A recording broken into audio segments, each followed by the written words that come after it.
안녕하세요. 잘 지내시죠? 흙처럼 아시람 여토입니다. 이번 시간에는 저희 새로운 삶을 위해 교수를 포기하고 귀농하여 인생이막의 꿈을 실행하는 과정을 소상히 말씀드리겠습니다.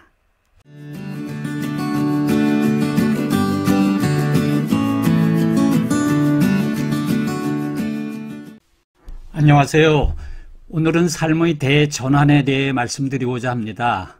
제가 삶을 전환하게 된 계기가 무엇인지, 새로운 삶을 어떻게 결단할 수 있었는지, 또 새롭게 시작한 인생이막의 꿈은 무엇인지, 그 꿈을 실현하는데 가장 큰 걸림돌은 무엇이었는지, 그리고 인생이막의 꿈을 실현하기 위해 어떻게 구체적으로 준비하였는지에 대해서 말씀드리겠습니다. 우리는 살아가면서 때때로 삶의 위기를 느끼게 됩니다. 여러 가지 원인이 있겠지만 크게 두 가지로 요약되지요. 몸의 위기와 마음의 위기입니다.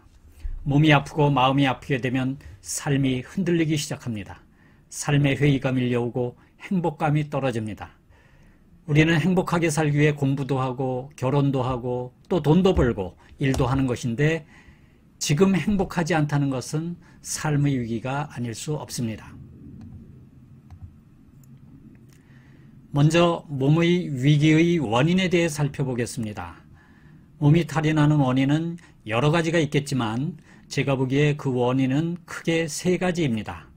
잘못된 식생활, 주생활, 의생활입니다.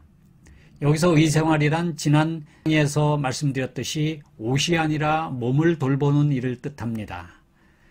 먹거리에 문제가 있고 사는 집에 문제가 있고, 그리고 평소에 내 몸을 보살피지 못한다면 몸은 탈이 날 수밖에 없습니다. 식생활, 주생활, 의생활은 한마디로 생명의 토대입니다. 이 세상에 생명만큼 중요한 것은 없지요. 돈과 명예, 그리고 권력 등 그 어떤 것도 바꿀 수 없는 것이 바로 생명입니다. 이 생명에 가장 직접적인 영향을 미치는 것이 바로 식생활, 주생활, 의생활입니다. 내가 무엇을 먹느냐에 따라서 내 생명 상태는 결정됩니다. 그리고 사람마다 거주하는 시간이 다르겠지만 평균적으로 하루 24시간 중에 12시간 이상 집이라는 공간에서 생활합니다. 문제는 그 집이 어떤 집이냐는 거지요. 어떤 집이냐에 따라서 그 집의 에너지가 내 몸에 직접 영향을 미칩니다. 그리고 평소 내 몸을 어떻게 보살피느냐에 따라서 내 몸의 건강 상태가 결정되는 것이죠. 식주인은 건축으로 비유하면 기초공사에 해당됩니다. 아무리 건물을 번듯하게 짓고 단열이 잘 되고 아름답게 짓는다 하더라도 기초공사가 부실하면 그 집은 시간이 지나면서 금이 가거나 기울어지거나 결국 무너지게 되어 있습니다. 우리 삶도 마찬가지입니다. 삶을 떠받치는 토대인 식생활, 주생활, 의생활에 문제가 있으면 우리들의 삶은 금이 가고 깨지고 결국은 무너지게 됩니다. 우리가 바라는 건강한 삶, 행복한 삶은 결코 누리지 못하게 됩니다. 그러므로 건강한 삶, 행복한 삶을 누리기 위해서는 식생활, 주생활, 의생활에 대한 생태적 자립을 해야 합니다. 이 세 가지 튼튼한 기초 위에서 우리들은 건강하고 행복한 삶을 지을 수 있고 또 누릴 수 있게 될 것입니다. 우리들이 삶을 살펴보면 내 생명에 직접적인 영향을 미치는 이 세 가지 분야에 대해서 대부분 타인에게 의존하는 삶을 살고 있습니다. 먹거리는 농부에 의존하고 내 가족의 보금자리는 목수에게 맡기고, 그리고 내 몸은 의사나 약사에게 맡기며 사는 비자립적인 삶을 살고 있습니다. 이제 내 생명을 타인에게 의존하는 삶을 청산해야 합니다. 내 생명의 주권을 타인에게 의존하는 삶을 사는 한 우리들의 삶은 늘 불안하고 타인에 의해 내 생명이 좌지우지되는 삶을 살 수밖에 없겠지요. 그리하면 우리가 바라는 건강하고 행복한 삶을 결코 누리기가 쉽지 않다고 봅니다. 이제 내 생명의 주권을 되찾아와야 됩니다. 내 생명은 내가 스스로 돌보고 결정하고 주관해야 되지 않겠습니까? 자연의 생명체들을 둘러보세요. 새나 벌이나 기타 자연의 생명체들은 하나같이 식주에 대한 자립적인 삶을 살아갑니다. 먹거리 스스로 해결하지요. 그들이 살 집 스스로 짓지요. 또한 그들은 몸에 탈이 나면 스스로 치유하며 살아갑니다. 그들에게는 별도의 농부나 목수나 의사가 있는 것이 아니지요. 그들은 자기 자신이 농부요, 목수요, 의사입니다. 그러나 이 지구상에서 유일하게 사람만이 식주에 대한 자립적인 삶을 살아가지 못하는 것 같습니다. 자연의 생명체들은 하나같이 모두 식주에 대한 홀로서기 삶을 살아가는데 왜 우리 인간이라고 못하겠습니까? 이것은 우리 스스로 다시 한번 깊이 반성해야 할 중요한 문제라고 봅니다. 식주에 대한 저희 자립과정 공부에 대해서는 다음 강좌에서 구체적으로 말씀드리겠습니다. 돌이켜보면 30대 중반 저에게 몸의 위기와 더불어 찾아온 마음의 위기는 크게 두 가지가 원인이었습니다. 첫째는 한쪽으로 치우친 기형적인 삶이 원인이었고, 두 번째로는 그로 인해 자기 모순과 자기 분열의 삶을 산 것이 원인이었습니다. 사람이란 세 가지 요소를 갖춘 생명체라고 할 수 있습니다. 다시 말해서 몸과 마음과 영혼의 삼중적인 통일체라고 할 수 있습니다. 생명체란 살아있는 것이고 살아있다는 것은 움직이는 것을 의미합니다.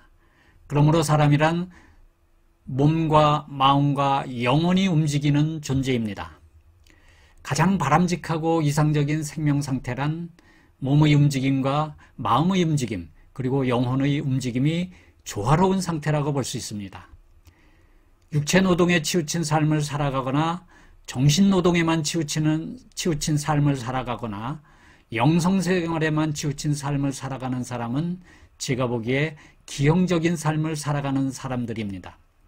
몸과 마음의 건강을 해칠 가능성이 대단히 높습니다. 가장 이상적인 삶은 몸과 마음과 영혼의 조화로운 삶입니다. 그런데 30대 중반의 저의 삶을 돌이켜볼 때 마음과 영혼의 조화로운 삶을 살지 못했습니다. 오랜 세월 동안 거의 정신노동의 삶만 살았습니다. 육체노동은 거의 하지 않았고 영혼은 잠자고 있었습니다. 책상머리에 앉아서 일하는 사람들이 흔히 그러하듯 주로 머리로만 살았습니다. 이것은 분명 특정 영역에 치우친 기형적인 삶이었습니다. 이것은 정상적인 삶이 아니요 바람직한 삶이 아니었습니다. 한편에 치우친 정신생활이란 건조할 수밖에 없으며 암과 행동이 분리될 수밖에 없으며 이상과 현실이 따로 놀 수밖에 없으며 내면의 분열이 일어나지 않을 수 없었습니다. 자기 모순, 자기 분열의 삶을 살 수밖에 없었죠. 아는 대로 행하지 않는 모순된 삶을 살게 되면 타인은 모를지라도 본인 자신은 엄청나게 괴로운 겁니다. 자기 자신이 싫어지게 됩니다. 이것은 그 당시 저에게는 정신의 위기이자 삶의 위기였습니다. 지금은 비교적 몸과 마음과 영혼의 조화로운 생활을 하고 있는 편입니다. 제가 하루 24시간 중에 잠자고 먹는 시간을 빼니까 한 15시간 정도 되는 것 같아요. 이 15시간을 3등분해서 각각 5시간씩 육체노동과 정신노동 그리고 영적인 생활을 이렇게 할애해서 하루를 보냅니다. 물론 두부못 자르듯이 이렇게 아주 정확하게 3등분한 생활을 하는 것은 아니지만 그렇게 하려고 노력하고 있습니다. 그 결과 비교적 마음도 몸도 그리고 영적인 어떤 상태도 비교적 평온하고 건강한 생활을 누리고 있습니다. 그래서 저는 정신노동에만 치우친 교수의 길을 더 이상 가지 않기로 결심했습니다. 그 대신 몸과 마음과 영혼의 조화로운 삶을 살 수 있는 길을 모색했습니다. 그와 더불어 앞에서 이야기한 식주에 대한 생태적 자립의 길을 걷고자 했습니다. 그렇다면 그 길은 무엇인가? 그것은 나 자신이 생태적 농사꾼이 되는 것이요, 생태적 목수가 되는 것이요, 생태적 의사가 되는 길이라는 생각이 들었습니다. 그리하여 저는 교수로서의 안정된 삶이 아니라 전혀 준비되지 않는 미지의 길인 생태적 농부, 생태적 목수, 그리고 생태적 의사로서 살아가기 위한 새 출발을 결단하였습니다. 이것은 삶의 대전환이었습니다. 이러한 저희 인생이막의 꿈을 두 가지로 다시 한번 정리하면, 하나는 식주에 대한 생태적 자림의 삶이고, 다른 하나는 몸과 마음과 영혼의 조화로운 삶을 사는 것입니다. 그런데 막상 이러한 인생이막의 꿈을 실현하고자 할 때 저에게 현실적으로 가장 큰 걸림돌은 세 가지였습니다. 첫째는 아내의 동의 문제이고, 둘째는 먹고 사는 문제, 즉 경제 문제를 어떻게 해결할 것이며, 셋째는 아이들 교육 문제였습니다. 이것은 비단 저뿐만 아니라 도시를 떠나 귀농 또는 귀촌 생활을 하려고 하는 대부분의 사람들이 만나게 되는 가장 큰 암초일 것입니다. 저 역시 이러한 암초들을 만나면서 인생이막의 꿈이 흔들리기도 했습니다. 특히 먹고 사는 문제, 아이들 교육비 문제 등 경제적인 문제는 어떻게 해결할 것인가? 참으로 이 대목에 와서는 가슴이 답답하였습니다. 우리나라 농촌의 현실을 생각할 때 저 같은 초보자가 농사를 지어서 도시 사람들처럼 경제적 문화적 생활을 누리고 대학까지 아이들 교육을 시킨다는 것은 빚을 지지 않고는 거의 불가능한 일임을 세상이 다 아는 사실입니다. 새로운 삶을 선택한다는 것은 아무리 생각해도 간단한 문제가 아니었습니다. 그렇다면 어떻게 할 것인가? 새로운 삶을 포기하고 경제적, 사회적으로 안정적인 교수의 길을 계속 걸어갈 것인가? 다시 한번 마음이 흔들렸습니다. 나 자신은 내가 좋아서 선택하는 삶이라 하더라도 나의 이 선택이 그동안 인연을 맺은 아내와 아이들, 그리고 양가 부모님들에게는 충격과 실망과 상처를 안겨드리는 결과가 될 수도 있었습니다. 새로운 삶에 대한 생각을 어느 날 조심스레 아내에게 비쳤을 때 겉으로는 애써 감추려 했지만 아내의 눈가에 걸린 실망 어린 눈빛을 저는 보았습니다. 그리고 얘야, 농사 짓고 시골 들어가서 살려고 그렇게 힘들게 외국까지 가서 박사를 따가지고 왔느냐? 라고 말씀하시는 늙으신 어머님의 절망에 가까운 말씀, 그리고 형제들의 질책에 가까운 여러 가지 따가운 충고들이 저를 주춤거리게 만들었습니다. 그러나 저는 제 꿈을 이대로 포기할 수 없어 세 가지 걸림돌을 하나하나 차근차근 풀어나갔습니다. 첫째, 아내의 동의 문제였습니다. 도시에서 살다가 낯선 시골 생활을 할 경우 가장 먼저 해결해야 할 문제는 가족의 동의, 특히 아내의 동의입니다. 아내도 저도 전혀 농사를 지어본 경험이 없기는 마찬가지였습니다. 그동안 아내는 참 고생이 많았습니다. 유학 시절 뒷바라지 하느라 고생이 많았고 귀국 후에도 고생을 많이 하였습니다. 아마도 그 고생은 남편의 안정된 직업에 대한 기대로 인내할 수 있었을 것입니다. 그런데 어느 날 갑자기 남편으로부터 귀농하자는 청천벽력 같은 이야기를 들었으니 그 실망감이 어떠하겠습니까? 오랫동안 준비해온 안정된 길을 가지 않고 미래가 불확실한 미지의 길을 가겠다고 하니 참으로 기가 막힐 노릇이라 생각했을 겁니다. 이 부분이 제가 새로운 삶을 결단하는 데 있어서 가장 마음 아픈 부분이었습니다. 아내에게 가장 미안했습니다. 그러나 아내는 섭섭함을 감추면서 나의 이런 생각을 존중해 주었습니다. 참 고마웠습니다. 제가 가고자 하는 길이 화려하지도 안정적이지도 않은 미지의 고생길이지만 아내는 함께 주었습니다. 아마도 그 당시 아내의 동의가 없었다면 지금 이 아름다운 산촌에서 누리는 행복한 삶은 여전히 꿈으로만 남아 있었을 것입니다. 다음은 먹고 사는 문제인데요. 먹고 사는 문제와 관련해서는 그 당시 저에게 훌륭한 심리적 해결사가 있었습니다. 그것은 내 몸에 입이 붙어 있는 한 생존은 보장되어 있다는 강한 믿음이었습니다. 이런 믿음은 대학 1학년 시절서부터 생겼습니다. 먹고 사는 문제에 대한 염려로 한평생을 살아간다는 것은 참으로 억울하다는 생각이 들었습니다. 하고 싶은 일도 많고 해야 할 일도 많은데 먹고 사는 문제에 대한 염려로 대부분 삶의 에너지를 다 뺏기고 정작 자신이 살고 싶은 삶, 행복한 삶을 누리지 못하고 살아간다는 것은 원통한 일이라는 생각이 들었습니다. 그래서 먹고 사는 문제에 대한 걱정을 하는데 에너지를 낭비하는 것보다는 하고 싶은 일에 에너지를 집중하며 살았습니다. 입이 달려있는 한 생존은 보장되어 있다. 이것은 나에게 일종의 심리적인 부적이었습니다. 저는 이것을 굳게 믿고 있습니다. 지금도 여전히 이러한 믿음으로 살고 있습니다. 이러한 믿음 때문인지 제가 고3 시절에 갑자기 아버님이 중풍으로 쓰러지시고 경제적인 형편이 어려워서 대학을 다니기 힘든 상황에서조차 큰 어려움 없이 대학원 과정까지 마쳤고 그 후 외국 유학을 가서도 경제적으로 큰 어려움 없이 공부를 마칠 수 있었습니다. 현실은 생각의 반영이라는 말은 경험적 진리인 것 같습니다. 생각의 내용이 현실을 창조하는 것입니다. 생각은 에너지이기 때문이죠. 에너지는 작동하게 되어 있고 작동하는 에너지는 모종의 현실이라는 결과를 창조합니다. 따라서 현실은 생각하는 대로 존재합니다. 내가 어떤 생각을 하고 사느냐에 따라서 나의 삶의 현실이 결정되는 것입니다. 먹고 사는 문제에만 매달려 노심초사 살아간다면 바로 그러한 생각대로, 즉 염려하고 걱정하는 대로 삶의 현실이 창조되고 또 체험되게 되는 것이죠. 그 당시 가까운 분들이 애정어린 염려를 뒤로하고 제가 미지의 새로운 삶을 선택할 수 있었던 것도 바로 이러한 확신 때문이었습니다. 입이 달려있는 한 생존은 보장되어 있다.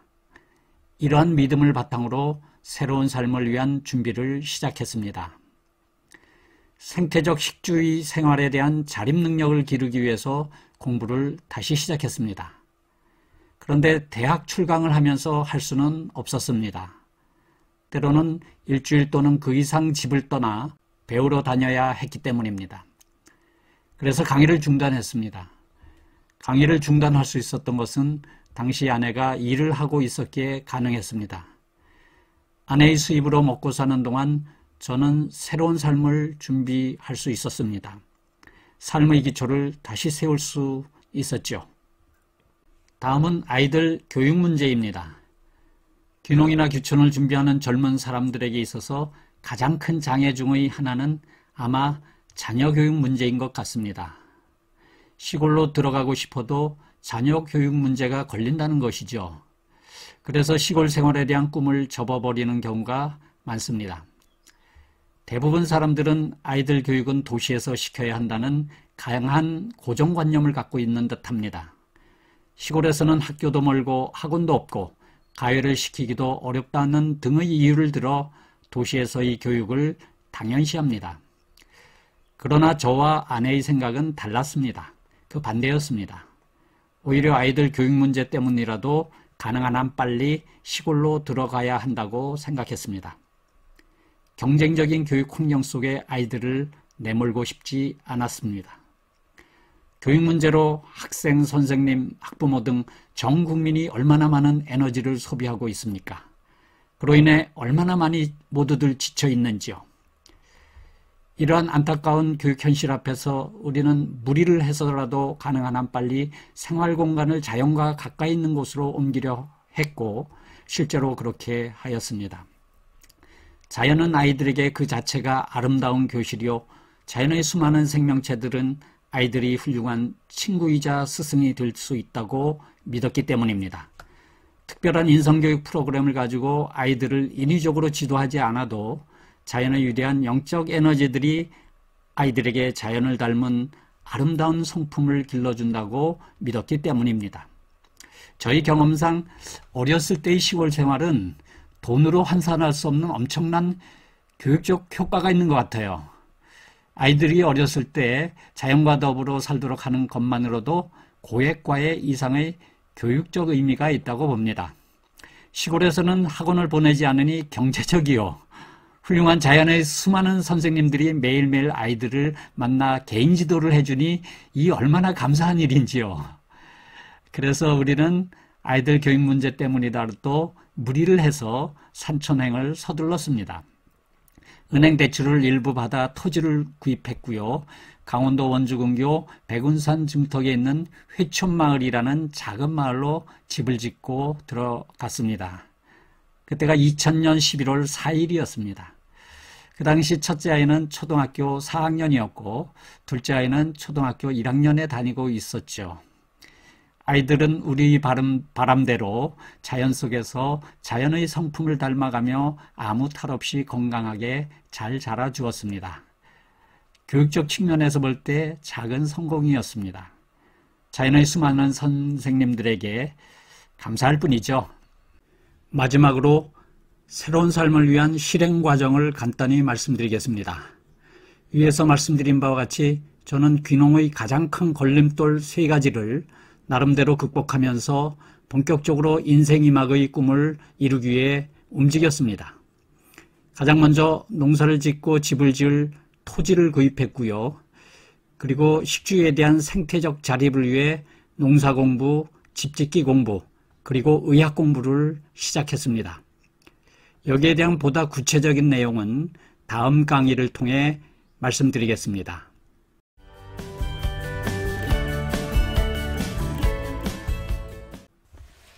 시청자 여러분, 오늘은 제가 어느 날 갑자기 교수를 그만두고 인생 이막의 새로운 꿈을 위해 삶을 터닝하는 과정을 말씀드렸습니다. 사람은 살면서 때로는 자신을 깊이 성찰할 필요가 있다고 생각됩니다. 이 생에서 단 한 번 선물로 주어진 소중한 인생을 그냥 사는 대로 사는 것이 아니라 진정 자신이 원하는 삶이 무엇인지 때때로 점검할 필요가 있다고 봅니다. 사는 대로 생각하는 것이 아니라 생각하는 대로 살아가는 주체적 삶의 기쁨을 누려야 하지 않나 생각됩니다. 지금까지 저희 이야기를 들어주셔서 대단히 감사합니다. 다음 시간에 다시 뵙겠습니다. 구독과 좋아요 부탁드립니다.